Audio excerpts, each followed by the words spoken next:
Hi guys, Punisher88 here. So, it being Saturday, it means it's time for the weekend review. So, well, before I get to the review, I wanted to mention two things. One, I know you guys noticed that I'm recording from my bedroom again. No, I didn't forget to record a video this morning, since I know this is coming to you guys this afternoon. But I don't know, I was sitting at work just before I finished, and I was like, I think I feel like doing a video from home this weekend. So here I am recording from home. And the second thing I wanted to mention was I wanted to thank everyone out there for making my little video with the guys from Epic Mealtime at Comic-Con my most viewed video so far on YouTube. No, it's not a 1 million view type of deal, but since I've been posting these, it's my most viewed video. So again, I just want to thank everyone for that. So yeah, so on to the review itself. I mentioned in one of my other videos that when it comes to the um, weekend review, I wanted to keep it to reviewing older comics. So like I think it was 2 weeks ago, no, uh, 3 weeks ago. Yeah, I reviewed Action Comics number 600, which was the 50th anniversary of Superman, and then I think it was 2 weeks ago. What was it? I forget the second video, but I know that the third video was my just after Comic Con, and I did the Secret Origins number one, the origin of the Golden Age Superman. So so that's why this week I'm actually doing two comics, both from the same series, but we're going with Marvel this time, and they are the What If issue 1 and What If issue 2. Right off the bat, I love these stories. I love any of the What If stories. They are my pretty much next to a single hero. It is pretty much my favorite title from Marvel, whether it's volume 1 like these or volume 2. So um, they're they're awesome stories. So anyway, um, for those who don't know what the What If stories are, basically it's uh, they would take a Marvel story from a main title or whatever, and half of it would be the story from the actual book, and then the second half of the book, the What If book, would be the complete flip of the story, and it would be the What If part. So, and also all the What If stories are, along as when you're reading them, there's little boxes in the panels where the story, big parts of the story, are narrated to you by the Watcher. And those of you who don't know who the Watcher is, he's basically this like an entity who observes all the different universes in the Marvel universe. So hence the name the Watcher, since he sees everything. So anyway, and he gives wisdom and stuff like that. So anyway, so the first book I'm reviewing is the actual Marvel What If number one. What if Spider-Man joined the Fantastic Four?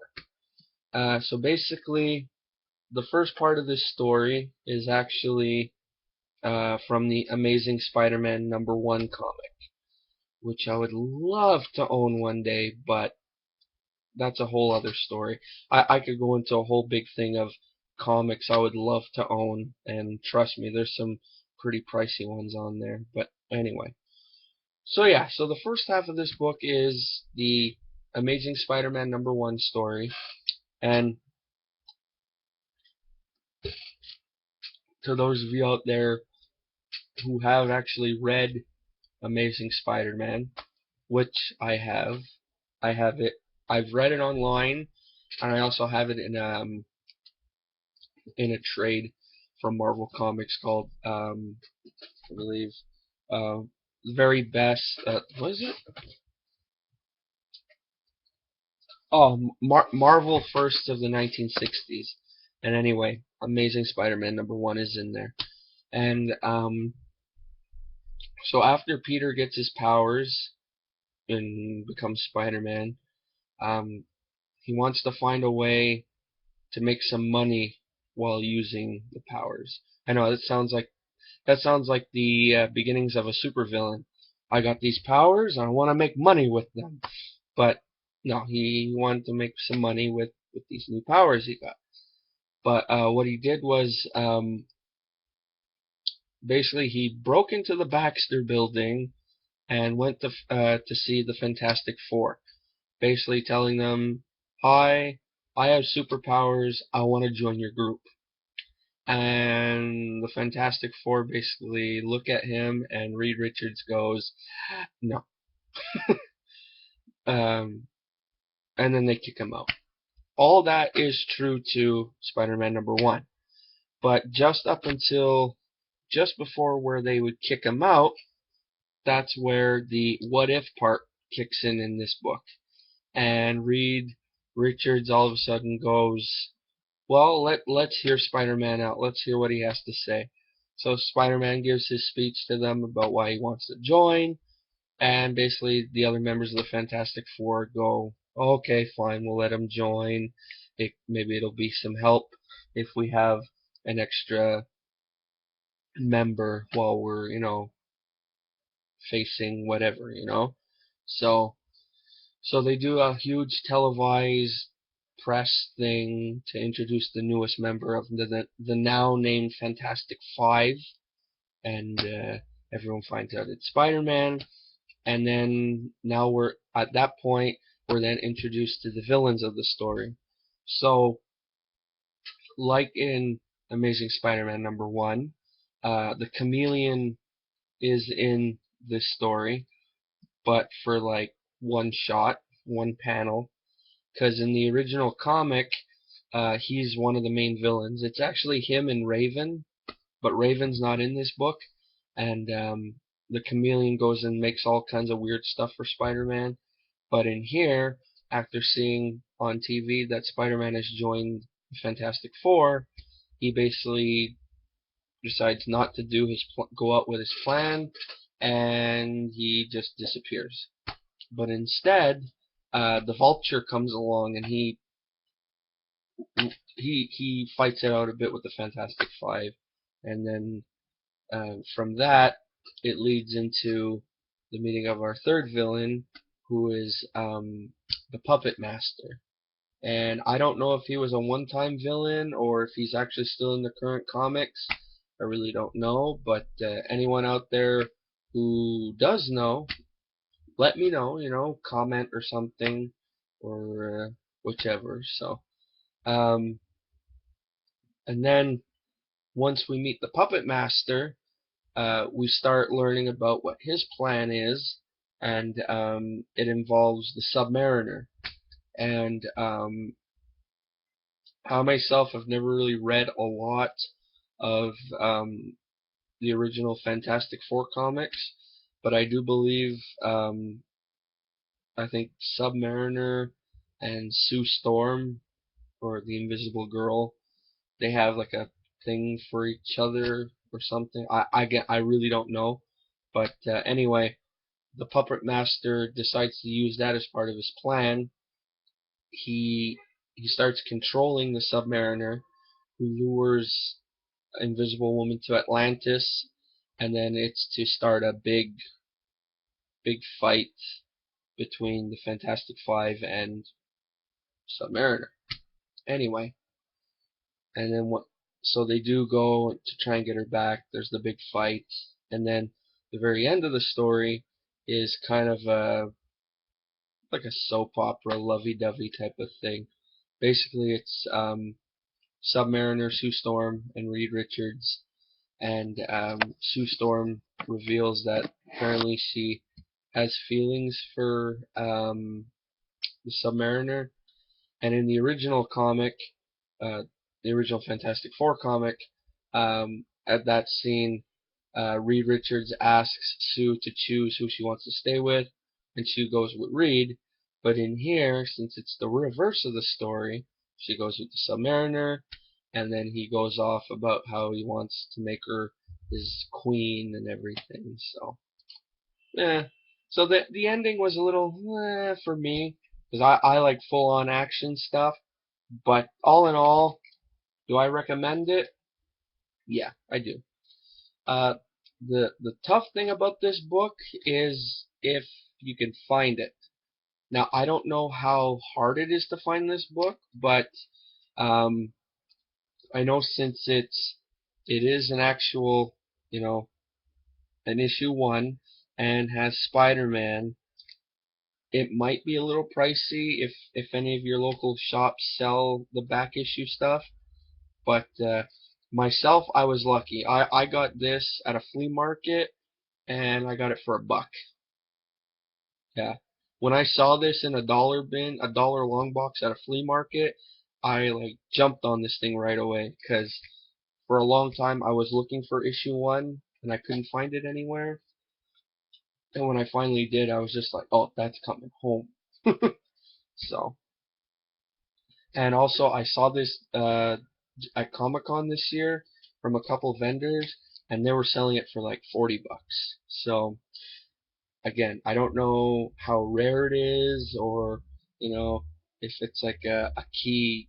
Well, it might be a key comic just because it's a number 1, but I don't know how sought after it is. It's not in perfect condition, but I don't really care about that. As long as the cover's not falling off and I can still read the stuff inside, I'm happy with it. So that's issue 1. Well, comic number 1. So let's see, we're at 12 minutes and 47 seconds. So to those of you who stuck around this long, awesome. And now we'll go into the second book, which is the Marvel What If the Hulk had the brain of Bruce Banner. And not only is it the second book I'm reviewing, it is also book number 2 of the series. So, this one I liked because, well, when you start reading it right off the bat, the Hulk is fighting the army. Or you got 3 army guys trying to hold the Hulk. Of course, when you read the comics of now, it would seem kind of impossible for any mortal man to hold the Hulk down because he's so strong. But then in the next panel, you see he just throws him off of him. And he basically runs away, and he's all like, "Oh, why are men in blue always trying to hurt Hulk? Leave me alone. I want to think," and everything. So the Hulk goes off, and he goes into like the mountains and stuff, and he's sitting by himself. And all of a sudden, he's met by the Watcher, and they have this conversation. And basically, it boils down to the Watcher asks the Hulk a what if question, and he goes, "What if in an alternate timeline, um, when Bruce Banner becomes the Hulk, what if mentally he still has Bruce Banner's brain?" And that's where it morphs into the what if story. And just a quick recap to those who don't know the origin of Hulk. The Hulk, I mean, Bruce Banner invented a gamma bomb. The day it's set to test to go off, this teenager named Rick Jones drives out onto the test field, Bruce Banner freaks out, goes to save him, and just in the time he's pushing him into this safety area, the bomb goes off, and Bruce Banner is blasted with gamma radiation, leading to where he would become the big green guy. So, everything up until um, after his meeting with the Watcher, and up until the first time he hulks out in the book, is actually from the Incredible Hulk #1 comic book. And after he hulks out for the first time in the what if part of the story, um, you see he becomes friends with um, General Ross, which was pretty funny because I'm so used to seeing General Ross always chasing the Hulk, but here he becomes buddies with them. And to help him out, they build Bruce Banner a Hulk-proof house and all this Hulk-proof stuff and whatever, just to make life easier when he hulks out. And then all of a sudden one night he gets a phone call from General Ross um, that Reed Richards wants to see him. So again, we're getting another story with the Fantastic Four. So Bruce Banner and Betty Ross, they go to New York to meet with Reed Richards and the rest of the Fantastic Four. And once they meet up with them, when Bruce first meets the Fantastic Four, they're working on a way to turn the Thing back into Ben Grimm, and they achieve that and everything. So they make this machine. They're thinking maybe if it worked on Ben, maybe one day it'll work on Bruce, so he doesn't have to worry about changing into the Hulk anymore. So then after that, Bruce Banner sticks around because Reed Richards asks if he want to work with him. So they're working on all kinds of these science experiments and stuff. And then finally, a third person comes to work with Reed, who is also a famous comic book character who goes by Professor X. And in this timeline, and he actually mentions it in the comic, it is a timeline where Professor Xavier had the idea to open a school for gifted children, but he didn't actually do it. He decided to focus more on doing other work or whatever. So, and then he ends up, working with Bruce and Reed, and you see it fast forwards a bit, and you find out they've been working like 3 years together, and they invent this machine called the seismograph or pyrograph, something. And anyway, basically it could go forward into time, I think, and pull people out or bring people from space or something. I don't really know the machine, but anyway, the first time they test it out, something comes through, something big comes through, and so they go check what it is, and basically the three of them go WTF because um, they ended up bringing Galactus to Earth. Yeah. And not that I mind, because I like Galactus. To me, he's awesome. But anyway, and so they bring Galactus to Earth. Galactus starts his whole spiel of how he's the devourer of worlds, blah blah blah, and I will stay here till I devour your planet, and so on and so forth. So anyway, while that's going on, Reed and Bruce, they're trying to find a way how they could defeat Galactus. So Bruce Banner's all like, Reed, what if you use your stretching abilities? And basically, Mr. Fantastic tries and fails. And then, in all the excitement of trying to figure out how to beat Galactus, Bruce Banner ends up hulking out. And with all this stuff going on, Professor Xavier comes up with an idea. And basically it's to use this no, not the Cerebro machine. It's in the comic though. They do use it for one point. And it's actually Reed Richards who has the Cerebro helmet on. And anyway, they use the machine that they created, but all three of them use it, and basically they form their minds into one, like a super mutant, and he calls himself the X-Man, and or Mutant X or something, and no relation to the X-Man of the 90s, who I believe is Cyclops' son, I think. I've never read any the X-Man comics. I read X-Men comics, but not X-Man. Anyway, so the three of them together form this mutant called X-Man, and they take on Galactus, and they get into a big fight, and they end up winning. And before they beat him, Ben Grimm comes back, and he tries to help X-Man against Galactus.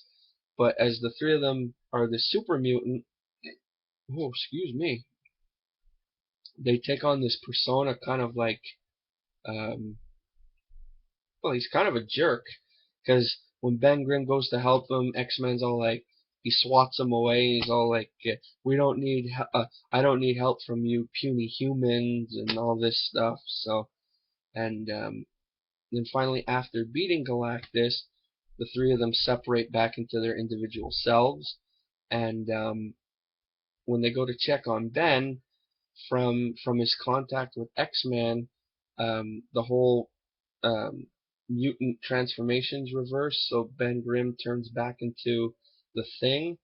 But when they find him, he's actually bigger than he used to be, and he's acting more brutish than he used to be.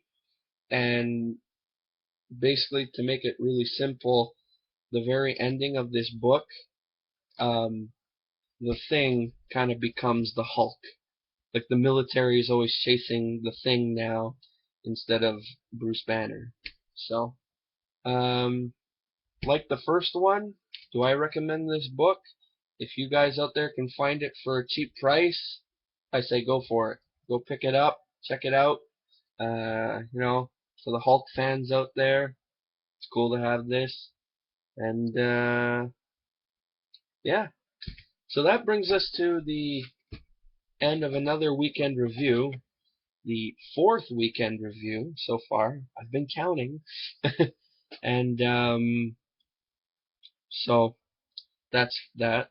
Also, before I go, I just wanted to mention, I was thinking of doing another video today.